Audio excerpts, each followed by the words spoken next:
I Hope This Doesn't Find You by Liang. Chapter 20. Ray is trembling, whimpering, really. He's standing in the middle of the hall in his polka dot pajamas and clutching his arm. And he looks so alarmed, so horrified, that my first reaction is to search for blood. His clothes are damp and plastered to his skin, but there's no trace of red. It's only water.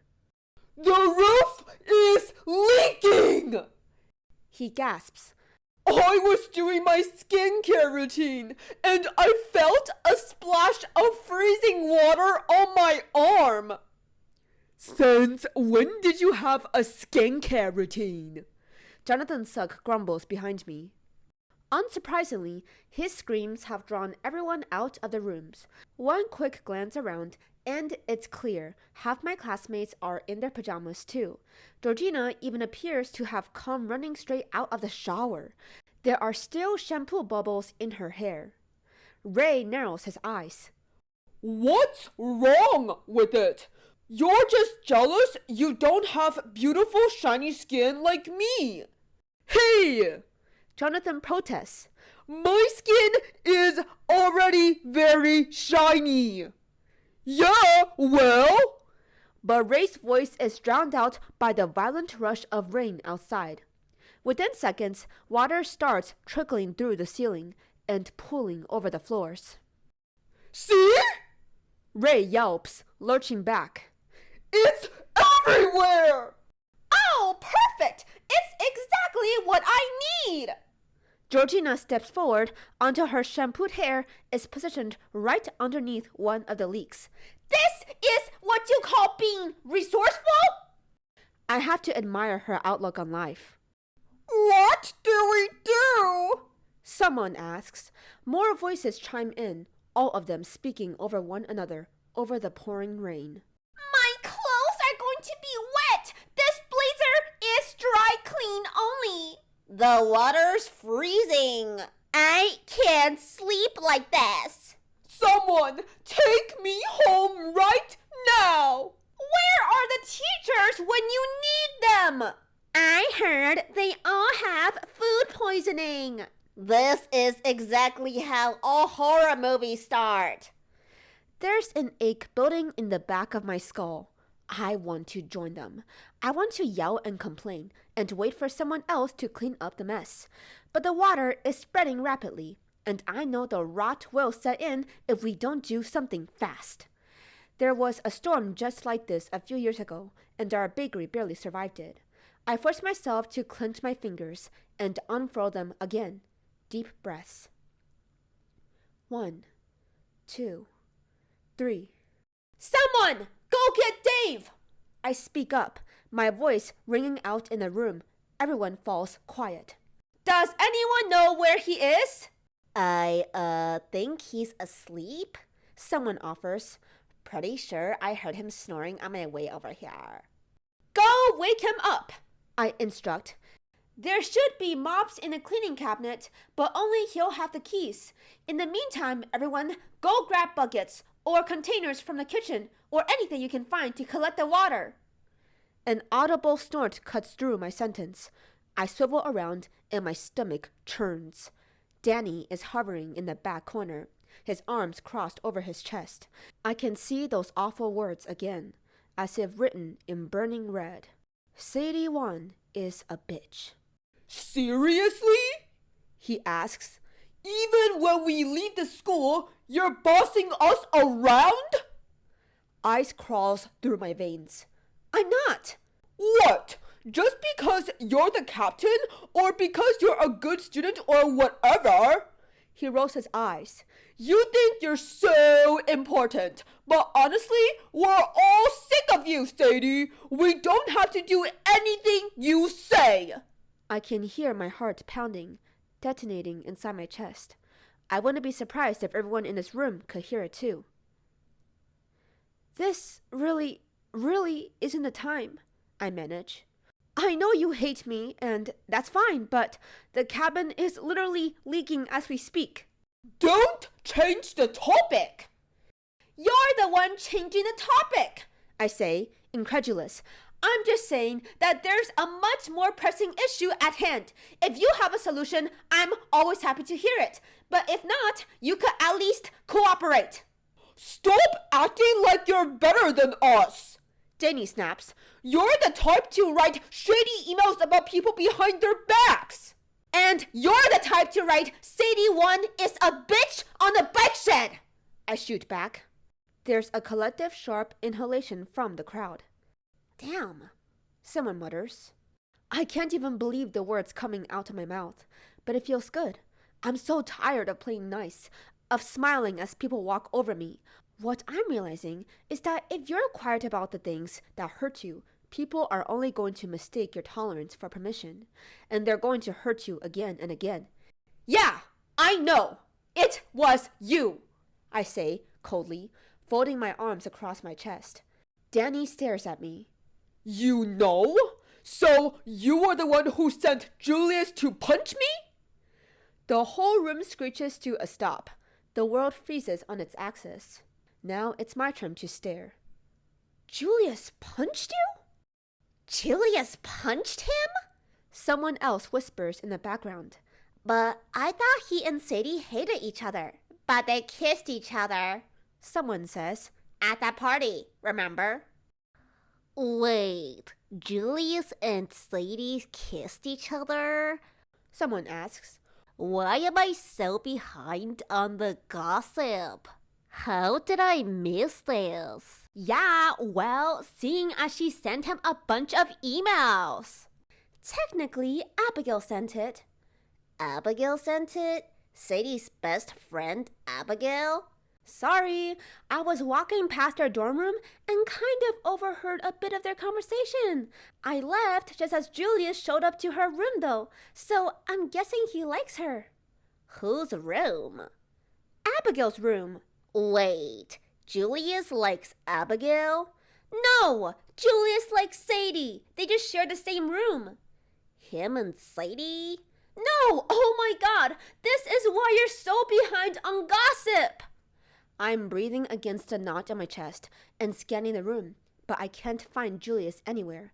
I have no idea where he is, or what this means, or why I'm doing exactly what I've accused Danny of doing earlier, forgetting the issue at hand. It's so bizarre how our brain works, how our priorities are organized by emotions instead of actual significance. This cabin could be flooded soon, and still we'd be standing around gossiping to fixate it on our own petty grievances and grudges and crushes to notice the sky falling. Just stop, I say, to nobody in particular. Stop if you disagree with me. I can't force you to do much, but if you do agree, then please listen to me. I don't expect anything. For a long time, it seems that I'm right not to. Nothing happens. Nobody moves. But then Rosie nods and flashes me her best smile. Okay, I got you. Bucket's coming right up. It's like magic for the first time. I think I truly understand the term influencer because with a few simple words, everybody has been influenced. Her friends leap into action right away, and someone whips out tape to stop the smaller leaks. The water has already progressed through most of the room. But we managed to stop it from flowing into the corridor. Just when I think the worst of it is over, the bulb above me suddenly flickers. There's a loud buzzing sound like an insect caught in a trap, and the power goes out. The corridor is pitch black. I fumble my way alone through the darkness, away from the others, feeling the hard, cool plaster of the walls for support. Outside, the rain is pounding harder than ever. Water slams against the roof and churns through the old pipes. The wind shrieks through the trees, and it sounds eerily like the wail of a child. The bare skin on my arms turn into goose flesh. I'm sharply aware of every hiss through the cracks in the window, every tremble in the floorboards. I swallow, rub my hands together to warm them, but the wind picks up again, louder. The back of my neck prickles. Stop it! I command myself, cursing Julius for telling that horrible story. It's completely made up. He just enjoys scaring people. I take another careful step forward, and a cold hand wraps around my wrist. I let out a hoarse shriek. All rational thought abandons me. My fight or flight instincts kicks in, and because there's nowhere to run, I can only fight. I jerk back, squirm, and punch and kick out like a wild, cornered animal. Oh my god, I think hysterically as my fist connects with something hard. I'm about to be murdered by a ghost girl in a cabin in the middle of nowhere. The school isn't even going to take responsibility because they made us sign that form. Sadie, stop it. Ow, stop. It doesn't sound like a vengeance-seeking ghost girl. The familiar voice registered a beat too late. Julius. My body doesn't understand, even though my mind does. I'm still thrashing, swinging my fists around. Then, the long fingers around my wrist tighten. He grabs my other wrist, locks both of them together with one hand, pins them to the wall behind me, high above my head. Hold still. I go still, but my heart continues hammering so hard I can hear the blood rushing through my veins. For more reasons than one, because soon my eyes have adjusted enough to make out Julius's face, bare inches from mine. He's breathing hard, the muscles in his arms tensed from holding me in place. One step closer, and our lips would touch. Everything floods through my brain at once. The look on his face when he stood in my doorway. The idea that he'd punched Danny for me. The fact that he heard me state very clearly that I like him so much it feels like a sickness. Shut up, I tell my brain. Why did you have to sneak up on me? I don't know why I'm whispering. I thought you were Scar. I stop myself, but he already heard. Scarlet? His smile is sharp in the darkness, like the gleam of a knife. I'm flattered you found my storytelling skills so convincing. If you're afraid, you can tell me. I'm not. I am. Scared, breathless, terrified, but I can hardly admit that. It's him I'm scared of now. Being alone with him, being in this position, I try to wriggle free, but his grip doesn't loosen. Promise me you won't hit me again, he says. Julius, oh my God, just let me. Promise, he insists, his voice pressed close to my ear, the heat of his breath fanning my skin. Goosebumps spread over my body. I manage a nod, and he releases me at once, but doesn't step back. I wanted to talk to you, he says. My pulse skips. Hope, foolish, irrational hope, takes root inside me, but I wipe my voice clean of it, because there are countless directions this conversation could go. He could be here to talk to me about the math test next week, about weather patterns, about how pretty Rosie is, about how they've run out of buckets. If it's not what I so desperately want it to be, at least I can save myself the embarrassment of anticipating anything. Why? He huffs out a laugh. You're too smart to act this slow. You know why. We both do. What? Are you going to accuse me of pitying you? Of being too nice? I ask. It's a challenge. This is what we do, I realize. We talk in circles. We give each other our riddles, confounding clues, half answers, everything and anything but the truth. No, I'm sorry for that, he says quickly, swallows. He's never sounded so nervous, so unsure of himself, and I find my anger bleeding out of me. I didn't mean to say those things. I shouldn't have assumed. There were only two possible explanations for why you were acting the way you were, and the other seemed too unlikely, and I was scared. Scared? The last of my frustrations vanishes like smoke in a breeze. It's almost funny. Nobody else infuriates me like he does, but nobody else makes it this difficult to stay mad. Of what? Losing, he whispers. I stare. You have to understand. If you knew the effect you had on me, how often I think about you, the things I would do for you. I wouldn't stand a chance against you ever again. You would have taken everything from me. He goes on in a rush, like the words are burning him from within, like he has to get it out before the pain becomes overwhelming. Not just a debating championship, or some points for a test, or a fancy award or a spot in a competition, but my whole heart, my pride, God, my sanity. It would be all over. You would annihilate me. I keep staring.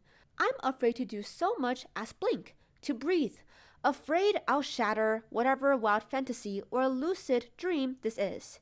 He can't possibly be saying these things to me, about me. I mean, nothing has even really happened between us, he says hoarsely.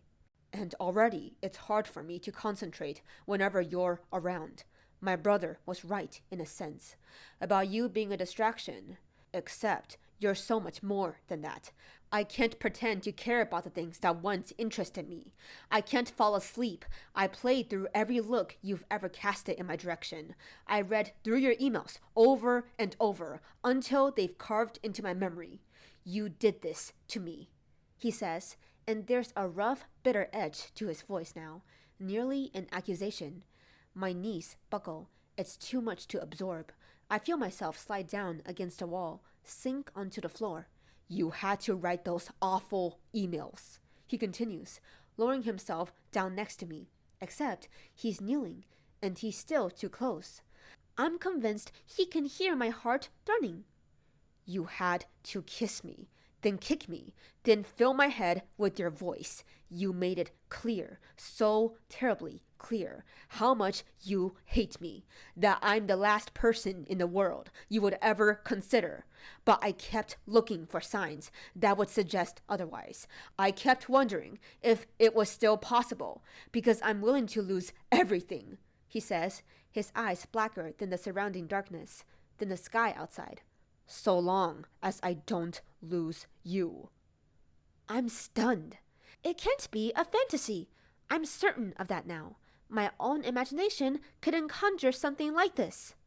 Of course, if you don't want to, he says into the silence, sliding his gaze away from me. I can accept that. I won't bring it up again. I know I'm not.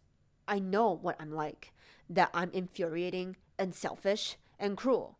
I know I'm not perfect the way my brother is, and I manage to disappoint my parents every time. It's okay if you don't choose me, really. I never expected to be the first choice. I wouldn't blame you. I do choose you.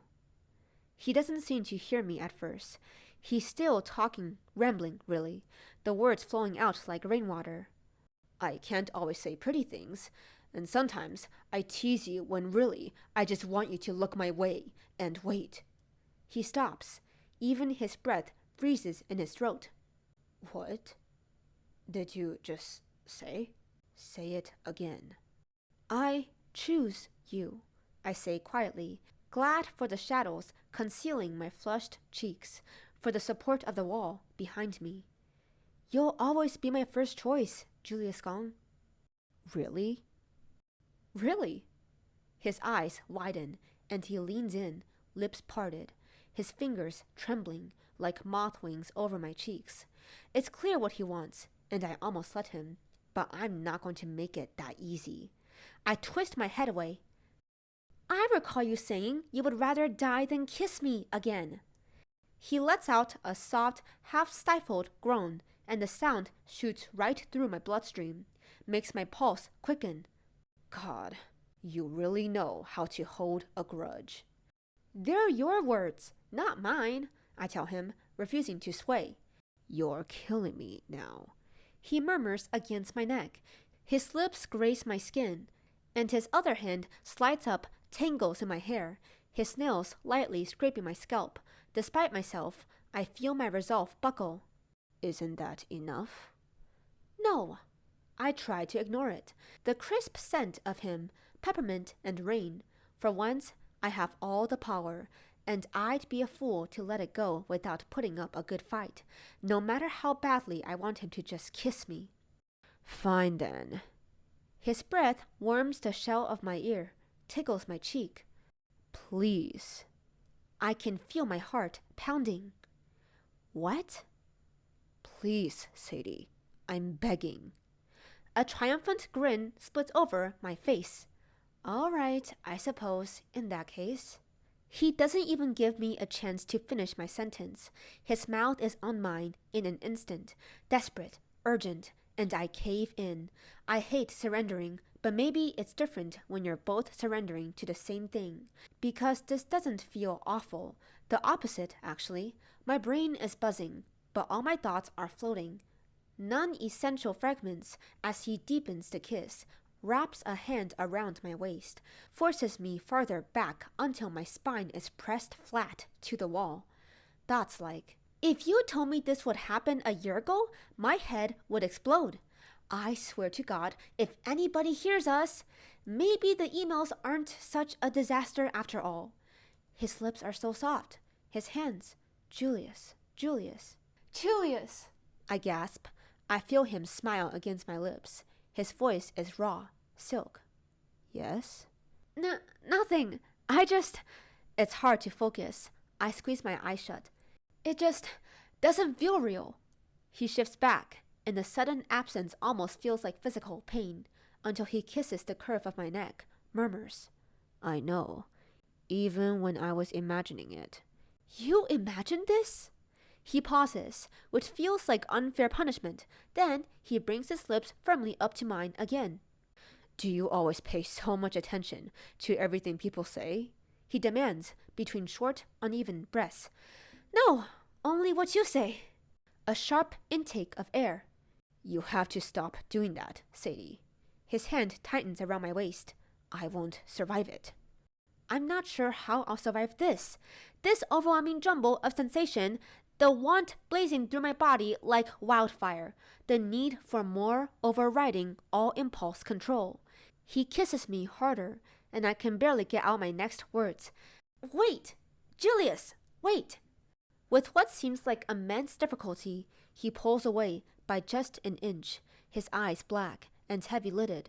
He looks nearly intoxicated, delirious.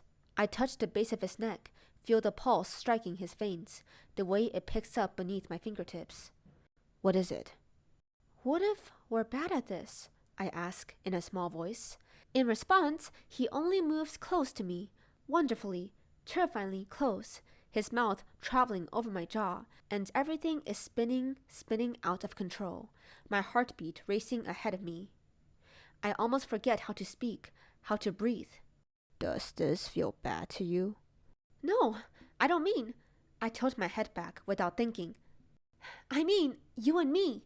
We've hated each other for 10 years, made each other's lives difficult. How do you know? I will myself to stay focused as he brushes a thumb over my lower lip. What if we're bad at it, liking each other? What if we don't know how to be civil or nice? I'm not planning on being particularly nice, he whispers, and I don't expect you to be either. But it's us, Sadie, he says, like that's answer enough. When have we been bad at anything? He has a point, a very good one, and in either case, I don't have the strength to argue any further because he's kissing me again. And it's everything. It's so satisfyingly perfect. It's as if I've been suffocating in silence for days, months, years, and now I can finally inhale. Nothing has ever made as much sense as his hands on my waist, his heart hammering against my ribcage. The involuntary sound he makes when I adjust my posture, slide my hand farther down his neck, to the hollow of his collarbones. He says my name, whispers it like it's sacred.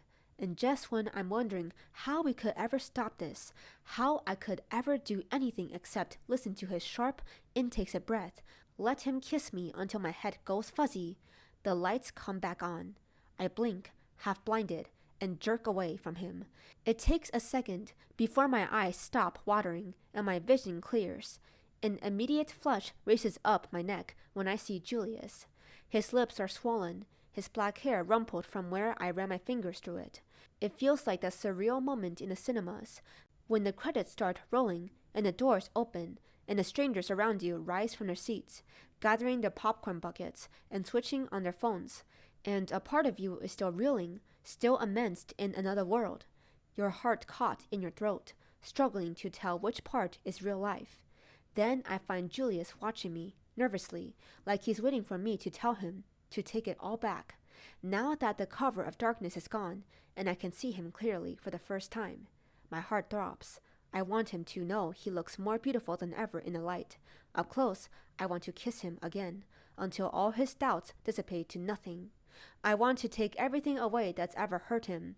But for now, I simply smile at him, hold out my hand. Come on, let's see how bad the damage is.